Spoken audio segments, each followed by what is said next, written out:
My sister stole my fiancé 3 days before our wedding, so I gave her the wedding gift she'd never forget. I should have seen it coming. Maya had always been the golden child. Prettier, smarter, more charming. Growing up, she borrowed my clothes, my friends, and eventually my boyfriend's. When I was 16, she convinced my crush, Tommy Martinez, to take her to prom instead of me by telling him I'd been talking about another guy. When I was 22, she moved in with my college boyfriend, David, while I was studying abroad in Italy, claiming she was helping him through depression after his father died. Each time my parents defended her with the same tired excuses. Maya doesn't mean to hurt you, Mom would say, stroking my hair while I cried. She just has this magnetic personality. People are drawn to her. Your sister's not malicious, Dad would add. She's just young and doesn't think things through. But Maya always thought things through. I'd learned that the hard way when I found her diary at 15. Full of detailed plans for stealing my friends, my opportunities, my life. She'd written about Tommy. Claire's so boring. I bet I could get him to notice me in one conversation about David. He's too good for Claire anyway. She doesn't appreciate what she has. But I thought Jake Patterson was different. We'd been together for 4 years, engaged for 8 months. We'd met at a restaurant where I was waitressing to pay for nursing school, and he was working as a line cook with dreams bigger than his. Paycheck. Jake loved how I made him laugh during his worst kitchen disasters, scraping burned sauce off pans at 2 a.m. while he practiced new recipes. He loved how I supported his dreams of opening a restaurant, contributing my entire savings account, $23,000, to his business plan when banks wouldn't give him a loan. He loved how I believed in him when his own family called him a failure for dropping out of college to attend culinary school. Jake had seen Maya manipulate men before. He'd been there during family dinners. When she'd flirt shamelessly with my high school boyfriend, Matt, right in front of me, then claimed she was just being friendly when I confronted her. He'd rolled his eyes at her wedding dress shopping commentary. Claire's so practical, but wouldn't something more form-fitting be better? You want Jake to be excited, not comfortable. He'd laughed when she'd accidentally spilled red wine on my engagement photos at last year's Christmas party, claiming the lighting made me look washed out and offering to retake them with her photographer friend. Your sister is exhausting, he'd told me after that party. I don't know how you put up with her constant drama. I defended Maya like always. She means well, she just doesn't have a filter. The rehearsal dinner was perfect. We'd rented the private dining room at Bella Vista, the restaurant where Jake and I had our first official date. 50 of our closest family and friends filled the space with laughter and champagne toasts. Jake squeezed my hand under the table while my father gave his speech about finding your person, about how proud he was to welcome Jake into our family, about how he'd watched Jake grow from a struggling cook into a man worthy of his daughter's love. Maya sat across from us, radiant in her sapphire bridesmaid dress that cost me $400, toasting our happiness with champagne and that smile I'd trusted my whole life. She'd insisted on sitting directly across from Jake, claiming it was the best spot for photos. Throughout dinner, she'd lean forward when Jake spoke, laugh just a little too loud at his jokes, touch his arm when making points about the wedding time. She's just excited for you, Jake had whispered when I noticed her behavior. Maya's always been dramatic. When it came time for the maid of honor speech, Mia stood with tears in her eyes, holding the microphone like she was addressing the United Nations. Claire has always been my role model, she'd said, her voice breaking with what seemed like genuine emotion. She's taught me about loyalty, about supporting the people you love no matter what. When Jake came into her life, I saw my sister transform into the happiest version of herself. Jake, you're getting someone who will fight for your dreams, who will stand by you through anything. Claire, you're getting someone who sees how incredible you are. She'd raised her glass with a trembling hand. To Claire and Jake, may you always choose each other first, no matter what. Challenges come your way. The room erupted in applause. Jake kissed my cheek, whispering, "Your sister really loves you."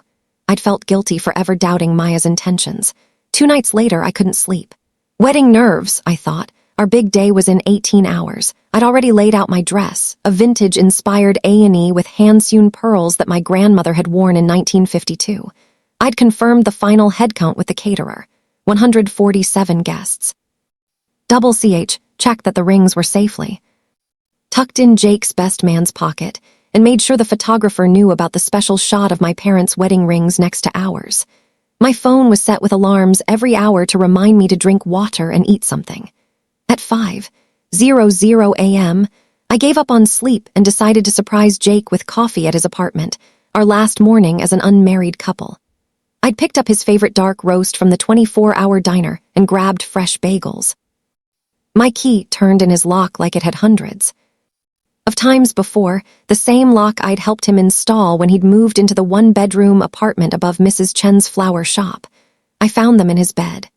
My sister, my fiancé, the white silk lingerie I'd bought for our honeymoon. $300 worth of delicate lace from the boutique Maya had recommended tangled around her ankles. The engagement ring I'd watched him save for working double shifts for 8 months. Gleaming on the nightstand next to empty champagne glasses, and what looked like leftover takeout from Russo's, the Italian place where we'd celebrated our 6-month anniversary. Maya saw me first. Instead of shame or surprise, I saw triumph in her eyes. She'd been waiting for this moment, planning for it. "I was going to tell you," she said, sitting up slowly, not bothering to cover herself. Jake realized he chose the wrong sister. Jake scrambled for his boxers, stammering apologies about it just happening, about being confused, about still loving me somehow. His face was red with shame and panic, sweat beading on his forehead as he tried to find words that could possibly explain what I was seeing. "Claw, this isn't what it looks like," he said, the most cliché lie possible, but Maya cut him off with a laugh that chilled my blood. The same laugh she'd used when she'd told our parents I'd broken Mom's antique vase when we were 12. The laugh that meant she'd won again. "Stop pretending you're sorry, Jake. We've been planning this for months. Tell her about the hotel room in Vegas when you went for that restaurant conference. Tell her about Christmas when you said my name in your sleep. Tell her about last week when you said you wished you'd met me first." My knees almost buckled. The Vegas conference was in March, 7 months ago. Christmas was at my parents' house where Maya had stayed in the guest room next to ours. Last week when Jake had been distant and claiming work stress. "Tell her about the loan," Mia continued, her voice getting stronger, more confident. "Tell her how you're planning to use her savings to open a restaurant with me instead." The room spun. My $23,000, the money I'd saved working 60-hour weeks as a nursing assistant, picking up extra shifts during holidays, skipping meals to put away every possible dollar. The money that was supposed to fund our dream restaurant, Patterson's Place.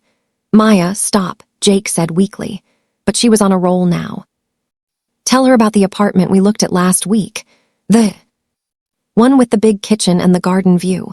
Tell her how we've been planning to leave right after the wedding. Take her money and start fresh in Portland." Portland. Jake had mentioned Portland recently, claiming a chef friend had offered him a job there. I'd encouraged him to consider it, thinking it might be good for us to start fresh somewhere new. Months while I'd been ordering flowers and scheduling cake tastings, sending save the dates and choosing centerpieces, confirming RSVPs and finalizing seating charts, they'd been planning my humiliation. The late nights Jake claimed he was working at the restaurant, coming home smelling like perfume he said was from the female servers. The times Maya canceled our sisterly shopping trips because she had a date with someone she couldn't tell me about yet. The way they had both been so helpful with wedding planning, insisting on handling the photographer and videographer themselves because they had connections who could save us money. "We picked Chelsea Morrison," Maya had said about the photographer. "She's incredible with candid shots. She'll capture every moment." Now I understood why. I walked out without a word. They were still calling my name as I descended the narrow stairs, Jake's voice breaking as he begged me to listen. Maya's sharp and demanding as she told him to let me go. "Claire, please," Jake shouted from his window as I got in my car. "Let me explain." I drove away slowly, watching him in my rearview mirror as he stood half-naked in his window, probably realizing his life was about to implode. For the next 6 hours, I sat in my car at Sunset Beach, the place where Jake had proposed 13 months earlier. He'd planned an elaborate sunset picnic, complete with my favorite Thai food and a playlist of songs that meant something to our relationship. When he'd gotten down on one knee, he'd talked about building a life together, about how I was his best friend and his future all wrapped into one person. "I can't imagine doing any of this without you," he'd said, his hands shaking as he opened the ring box. "You make me better at everything." I should have been crying, calling my parents, canceling vendors.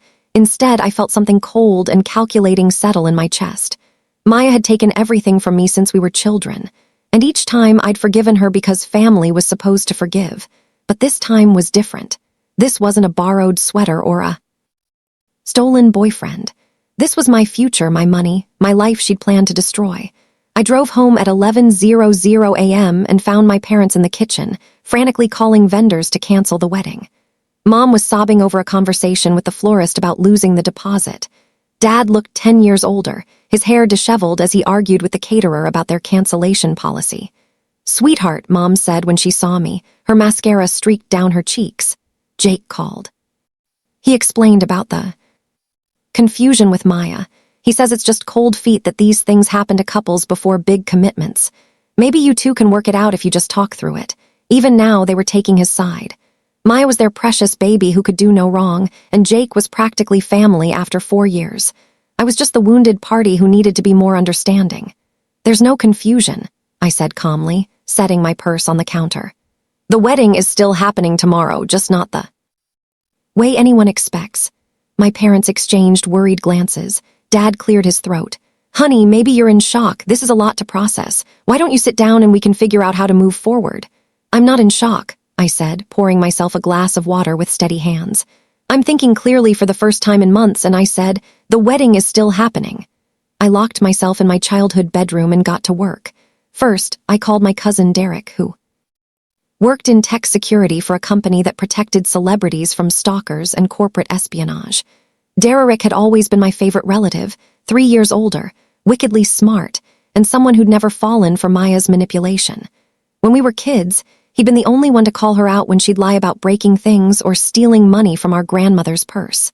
"I need a favor," I said when he answered. "Remember when you said I could ask for anything after I helped? You threw your divorce."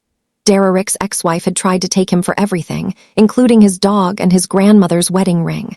I'd spent 3 months helping him document her affair and her attempts to hide assets. When the divorce was final, he'd gotten full custody of his dog and kept everything she tried to steal. "Name it," he said immediately. I explained the situation, the affair, the money, the planned betrayal. Derek listened without interrupting, occasionally making disgusted sounds. "Those pieces of shit," he said when I finished. "What do you need?" Derek had designed security systems for celebrity weddings, installed hidden cameras in offices for corporate investigations, and helped several friends gather evidence of cheating spouses. He understood discretion. More importantly, he understood revenge. "I need to know everything," I said. "How long this has been going on, what they've been planning, whether there are others involved, and I need it documented in a way that can't be questioned or denied." "Give me Jake's address and phone number," Derek said. "I can have micro cameras installed in his apartment within 2 hours. His phone can be cloned if I can get physical access for 30 seconds. How technical do you want to get?" "As technical as necessary. And Derek, I need this done legally. Everything has to be admissible if it comes to that. Leave that to me. Jake's apartment building doesn't have security cameras, right? And his lease probably includes standard language about management access for maintenance. I'll pose as a cable repair guy. Half the buildings in that neighborhood have been having internet issues this week." Next, I called Chelsea Morrison, the wedding photographer Maya had personally recommended. Chelsea specialized in candid moments and had an impressive portfolio of capturing authentic emotions at weddings. Her website featured testimonials from brides praising her ability to document the real story of their special day. "Chelsea, this is Claire Richardson. You're photographing my wedding tomorrow." "Oh my God, Claire, I'm so excited. Mia's told me so much about you. Are you having pre-wedding jitters? You sound a little stressed." "Interesting." Maya had told her about me. "Actually, I'm calling because there's been a change in plans. I have a very specific shot list for tomorrow, and I need to know you're willing to capture some unconventional moments." Of course, I pride myself on getting the shots other photographers miss. "What did you have in mind?" "I need you to document everything that happens tomorrow. Everything. Even if it seems inappropriate or uncomfortable. Especially if it seems inappropriate or uncomfortable." "Can you do that?" There was a pause. Maya mentioned you might want some dramatic shots. She said, "You're really into authentic storytelling. I'm totally on board. Should I bring extra memory cards?" So, Maya had been planning this for a while, setting up her friend to document my humiliation. Perfect. Bring everything you have. And Chelsea, there might be some video components to tomorrow's event. Are you comfortable with live streaming? Absolutely. I do a lot of social media integration. Will this be going on Instagram stories or Facebook Live? Something like that. One more thing. I need you to keep this conversation between us. The surprise elements won't work if word gets out. Your secret's safe with me. Maya always said you were more creative than people give you credit for. After I hung up, I sat staring at my phone. Maya had been planning this humiliation for months, setting up her photographer friend to capture my breakdown. She'd probably imagined viral videos of me sobbing at the altar, content that would follow me forever. Then I made the hardest call of all. "Mrs. Patterson," I said when Jake's mother answered on the second ring. "It's Claire. I have something important to tell you about tomorrow's wedding." Jake's mother, Patricia, had never liked Mia. She called her that manipulative little peacock after Maya had flirted shamelessly with Jake's married brother at our engagement party, complete with hair flipping and inappropriate touching while his wife was in the bathroom. Mrs. Patterson was old-school Baptist with strong opinions about moral behavior and women who threw themselves at taken men. "What's wrong, dear?" she asked, immediately picking up on my tone. "You sound upset." I told her everything about finding them together, about the months of lies, about how they'd planned to humiliate me at my own wedding and steal my savings, about the apartment in Portland and the restaurant they wanted to open with my money. The silence stretched so long I thought she'd hung up. I could hear her breathing short and sharp like she was trying to control herself. "Those sinful children," she finally whispered, her voice shaking with rage. "After everything you've done for that boy, after you supported him through Colin's save, after you, when his own father called him a worthless, Jake's father had been particularly brutal during family dinners, constantly comparing Jake to his successful older brother who worked in finance. I'd spent countless evenings building Jake back up after his father tore him down. "Mrs. Patterson, I have a plan," I said, "but I need your help. Tell me what you need, sweetheart. That boy has been heading for a fall his whole life, and Mia's exactly the kind of woman who will drag him straight to hell." Mrs. Patterson had been waiting 30 years to put someone like Mia in her place. She'd grown up in a small southern town where women who stole other women's men were dealt with swiftly and publicly. She understood the value of a good old-fashioned reckoning. I explained my plan. Mrs. Patterson listened, occasionally making approving sounds. "You sure this is legal?" she asked when I finished, Derek's handling the technical aspects. "Everything will be documented properly. And technically, I'm not doing anything except allowing the truth to come out at my own wedding. Good. Jake needs to learn that actions have consequences, and Maya needs to understand that not everyone will just roll over and let her take what she wants. There's one more thing," I said. "I need you to make sure Jake shows up tomorrow. If he tries to run or cancel, this won't work." "Oh, he'll be there," Mrs. Patterson said grimly. "I'll make sure of it. That boy owes you an explanation in front of everyone who came to support your relationship. The least he can do is face the music." The morning of my wedding, I woke up at 6:00 a.m. feeling calmer than I had in months. My phone was already buzzing with messages. Bridesmaids asking about timing, vendors confirming details, relatives asking for directions to the church. Maya texted me at 6:15. "Jake told me everything. I'm so sorry, sis. I never meant for this to happen. Can we talk before the ceremony? I need to explain." I stared at the message for a full minute. Even now, she was lying, planning to manipulate me one last time, probably hoping to convince me to quietly cancel everything and slink away while she and Jake rode off into the sunset with my money. I texted back, "Of course, see you at the church. We'll have plenty of time to talk." She had no idea I'd spent the night making sure every detail was perfect for her special day. Derek had sent me a text at 3:00 a.m. package delivered. "Everything's in place. You're going to love the bonus footage." Bonus footage meant he'd found more than I'd expected. Maya and Jake had probably been sloppy, thinking they were in the clear once the wedding was over. At 8:00 a.m., my hair and makeup team arrived. I'd kept the original appointments, telling them there had been some changes but that we were proceeding as planned. Sarah, my makeup artist, noticed my calm demeanor. "You seem really zen for a bride," she said while applying my foundation.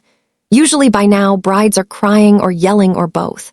"I'm exactly where I need to be," I said, which was the truth. At 10:00 a.m., I arrived at St. Mary's Catholic Church in my wedding dress.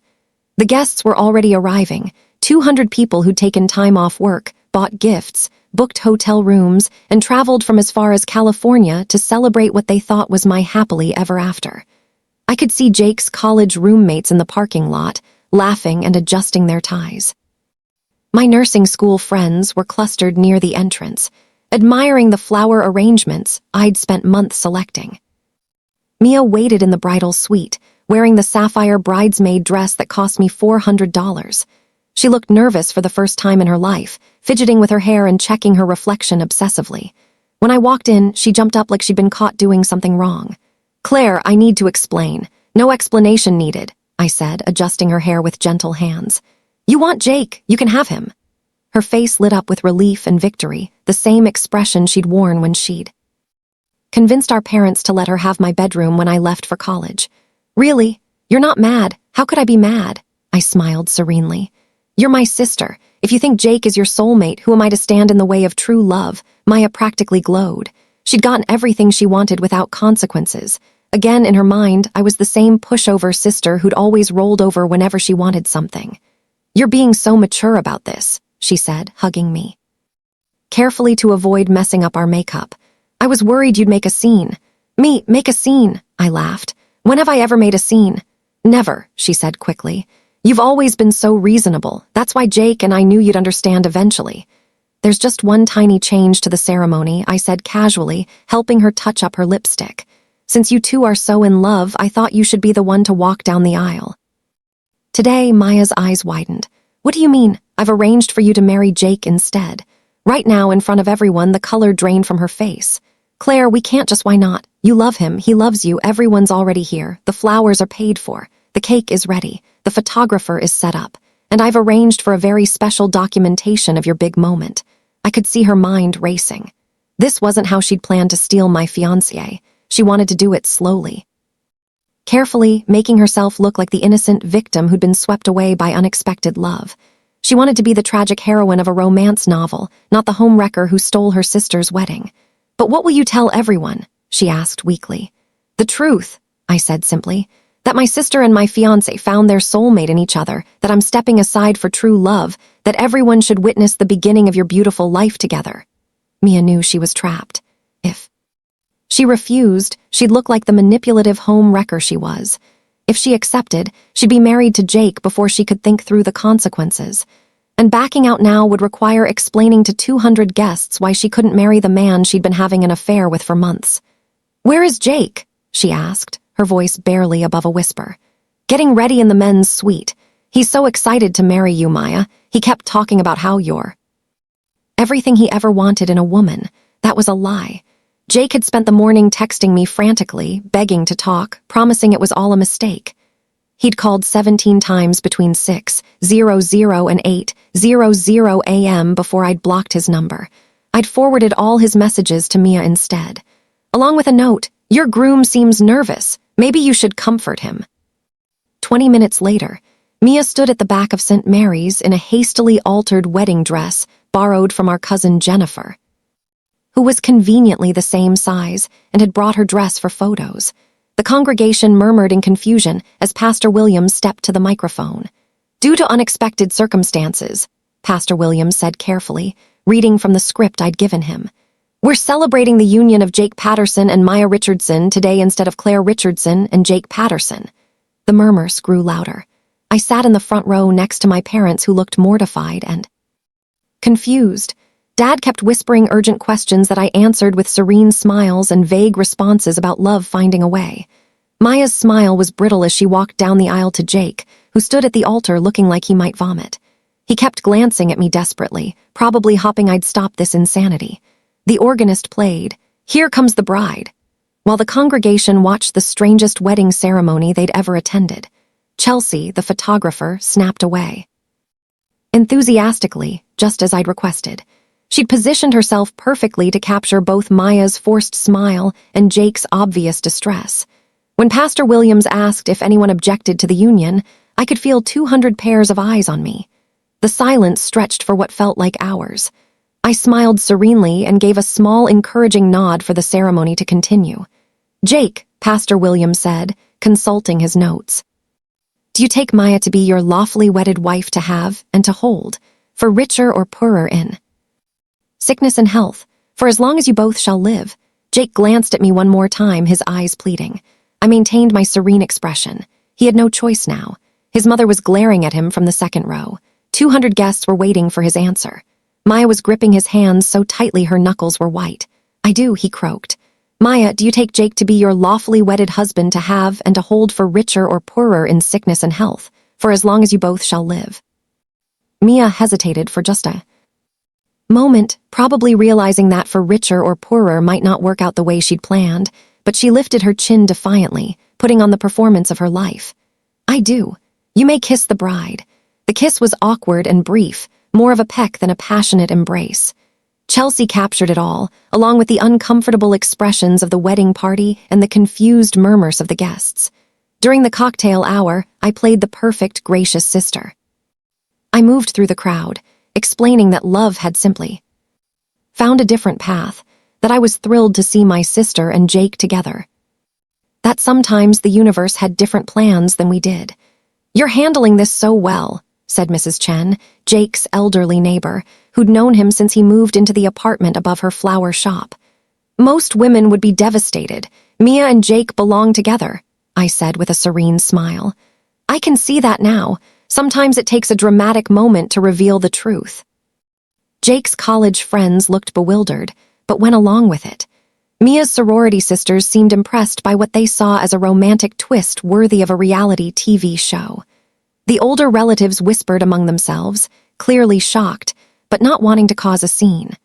Ma and Jake sat at the head table during dinner, looking increasingly uncomfortable as reality set in. They were married to each other with no prenup in front of everyone they knew. Jake kept checking his phone, probably looking for an escape route. That didn't exist. Maya maintained her brilliant smile, but I could see the panic growing in her eyes. The dinner was exactly what I'd planned for my wedding with Jake. Salmon with lemon caper sauce, roasted vegetables, wild rice pilaf. The cake was still the 3-tier vanilla and raspberry creation I'd spent hours designing with the baker. Even the flowers were the same, white roses, and baby's breath that I'd chosen because they reminded me of my grandmother's garden. Everything was perfect for Maya's special day. That's when I stood up to reveal my wedding gift. Before we cut the cake, I announced, tapping my champagne glass with a silver knife. I have a special surprise for the happy couple. The room quieted as the guests turned their attention to me. Maya and Jake looked confused but expectant, probably thinking I was about to give some tearful speech about stepping aside for true love. As most of you know, I continued. Maya and Jake's love story has been developing for quite some time. I thought it would be wonderful to share that journey with all of you. The lights dimmed and a large screen descended from the ceiling, the same screen we'd rented for a slideshow of childhood photos and romantic moments. Derrick had positioned himself at a corner table, laptop open, ready to run the presentation. Chelsea has done an amazing job documenting their relationship, I said, gesturing to the photographer who was still snapping away. But today, I want to share some earlier footage that really captures the depth of their connection. The video began with Maya and Jake in bed together in his apartment, not from the night I caught them, but from 3 months earlier. Derrick's hidden cameras had captured everything in crystal clear HD. The footage showed them laughing about how clueless I was planning their strategy for breaking up with me after the wedding. Claire's always been so trusting, Maya said in the video, stretched out naked on my fiancé's bed. She has no idea we've been planning this. Since March, the room went dead silent. You could hear the collective intake of breath from 200 shocked guests. Tell me again about the money, Jake said on screen, running his hands down Maya's body. 23,000. She's been saving for years. Once we're married and moved to Portland, she'll never be able to touch it. We'll have enough to open the restaurant and disappear before she can do anything about it. The video continued. Months of planning. Jake practicing his breakup speech while Mia tried on my wedding dress in his apartment. Mia calculating how much money they'd save by keeping all the wedding vendors I'd already paid. Jake talking about how easy it would be to manipulate me into signing over power of attorney for the restaurant business. The most damning clip was from a week ago. Maya on the phone with someone saying, Claire's always been pathetic. She'll probably beg Jake to take her back after the wedding, but will be long gone by then. She's too spineless to Fight for anything. 200 guests watched in stunned silence as the truth played out on the screen in excruciating detail. Jake's mother stood up and walked out halfway through, her face twisted with disgust. My parents sat frozen in horror. Maya's sorority sisters were filming everything with their phones, probably already posting to social media. When the video ended, I stood up with the microphone, my expression calm and pleasant. "Surprise!" I said brightly. I thought everyone should know what kind of love story they were celebrating today. The room erupted. Guests began standing and leaving, some throwing their napkins on their tables in disgust. Jake's groomsmen looked ready to fight him. Mia's face was buried in her hands as her new mother-in-law's friends filed past, muttering about moral decay and the downfall of family values. But I wasn't finished. "One more gift," I announced as the chaos swirled around us. Derrick stood up from his corner table and nodded. Every phone in the room received the same text message simultaneously. A link to a private website where the full video was posted along with screenshots of Jake and Maya's text messages, planning my humiliation and their financial betrayal. "Just so everyone can remember this special day," I said sweetly. The website includes all the footage Derrick collected over the past week, including some lovely conversations about how they plan to disappear to Portland with my life savings. "And Maya, sweetheart, you might want to check your social media. I've already tagged everyone we know." Maya looked at her phone and screamed. The video was spreading across Facebook, Instagram, and TikTok faster than she could delete notifications. Derrick had made sure it would be impossible to remove. He'd uploaded it to multiple platforms simultaneously and sent it to every gossip blog and local news station in the city. "The hashtag is our sisterly love," I added helpfully. "Feel free to share your thoughts." Jake finally found his voice, his face red with humiliation and rage. "Claire, you're insane. We can get this marriage annulled." "Actually," I said, pulling out a folder thick with legal documents. "You can't. You're both over 18, mentally competent," and said, "I do in front of 200 witnesses. In this state, consummation isn't required for a legal marriage, and there's no evidence of coercion." Derrick helped me research the laws thoroughly. "Congratulations, you're stuck with each other. This is revenge porn." Maya shrieked, pointing at the screen where her naked image was still displayed. "I'll sue you." "Actually," Derrick called out, standing up and addressing the room like he was giving a legal presentation. "Everything was filmed in spaces where you had no expectation of privacy. Jake's apartment building lease specifically mentions security cameras in common areas due to recent break-ins. The building management company installed them legally after getting tenant consent. Jake signed the paperwork 3 months ago. Plus, the church ceremony was a public event that you both consented to have. Filmed, he held up official-looking documents. Everything is perfectly legal. I have the permits, the consent forms, and the legal opinions to prove it." Jake grabbed Maya's arm, his knuckles white with fury. "We're leaving." "Good idea," I said cheerfully. "Your honeymoon suite at the Hilton is already paid for. Non-refundable, unfortunately. The penthouse package with champagne and rose petals. I thought you'd appreciate the irony." As they fled through the kitchen to avoid the angry guests and the photographers who'd started arriving after Derrick's social media post went viral, I heard Mia screaming at Jake about ruining her life. "This is all your fault," she shrieked. "You said she was stupid. You said she'd never fight back. You're the one who wanted to steal her money." Jake yelled back. "You said it would be easy." Their voices faded as they disappeared into the parking lot, leaving behind a room full of stunned guests, abandoned wedding gifts, and a 3-tier cake that would go untouched. The cleanup took 2 hours. Guests left in small groups, many stopping to apologize to me for not seeing through the deception sooner. Jake's college friends seemed particularly ashamed. They'd suspected something was off but hadn't said anything because they didn't want to get involved in relationship drama. "We should have told you," said Mike, Jake's roommate from culinary school. Jake's been acting weird for months, canceling plans and lying about where he was going. We thought he was just stressed about the wedding. Mrs. Patterson was the last to leave. She hugged me tightly, tears in her eyes. "I'm so proud of you for standing up for yourself," she said. "That boy got exactly what he deserved. And Maya, well, she'll learn soon enough what kind of man she married." "What do you mean?" I asked. "Jake's always been selfish and weak. The minute things get difficult, he runs. Maya thinks she won some great prize. But she'll discover she's married to a coward who will blame her for everything that goes wrong in their life. The next morning, I woke up in my childhood bedroom for the first time in months without anxiety crushing my chest. My phone had hundreds of messages, but not the kind I expected. Friends and extended family were reaching out with support. They'd always suspected Maya was manipulative, but had never seen proof. The video had revealed patterns they'd noticed but dismissed. The way she'd undermine other women, the way she'd flirt with taken men, the way she'd always positioned herself as the victim while creating drama. I always knew something was off about Maya, texted my college roommate, Jessica.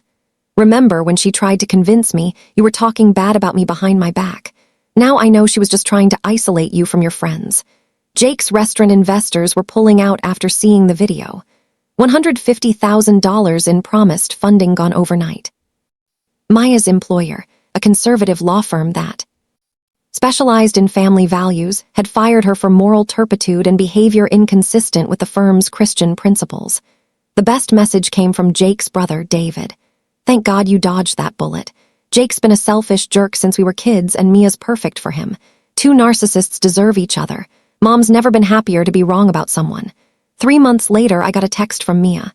I want a divorce. Jake's a nightmare and everyone treats us like paras. Please help me, I'll pay back the money. I screenshotted it and posted it on social media with the caption, "Some people never learn. P.S. What money? I never gave you any money." The comments were brutal.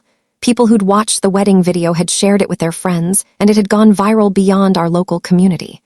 Maya and Jake had become internet famous as the worst people ever and proof that karma is real. A year later, Mia and Jake were still married, not because they wanted to be, but because neither could afford a divorce lawyer. Their reputations were ruined, their careers destroyed. They'd moved to 3 different states, but Derek's video followed them wherever they went. Social media algorithms made sure that anyone who searched their names found the wedding footage.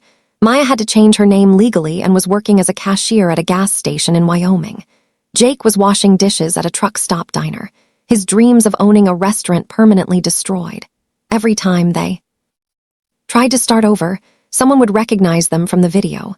I, meanwhile, had used the year to travel, start my own nursing consulting business, and rediscover who I was without Jake's dead weight holding me back.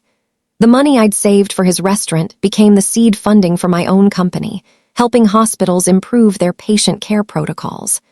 Last month, I got engaged to Derek, the cousin who'd helped orchestrate the perfect revenge. He understood loyalty, creativity, and the importance of standing up for yourself. Our relationship had grown naturally from friendship to something deeper as we worked together to rebuild my life. "You know, I fell in love with you during the planning phase," he told me when he proposed. "Watching you take control of your life like that, it was the sexiest thing I'd ever seen." Maya sent a bitter congratulations card to my parents' house. "Hope your marriage lasts longer than your capacity for forgiveness." I sent back a simple reply. "It will." I finally learned to choose people who choose me first. The wedding is next spring. Maya and Jake aren't invited, but I'm sure they'll find a way to watch the video online. After all, Derek's already promised to live stream the whole thing with the Your Real Love. The guest list includes everyone who was at the first wedding. They're all eager to celebrate an actual love story this time. Mrs. Patterson will be walking me down the aisle since my father passed away last fall. Even Jake's college friends are coming, bringing their wives, who want to meet the woman who exposed those cheaters. The best part, every vendor from the original wedding has offered their services for free. The photographer, the florist, the caterer, they all want to be part of a real celebration after being unwitting participants in Maya and Jake's deception. This time, the cake designer told me, we're making something sweet enough to wash away the bitter taste of last year's disaster. I couldn't agree more.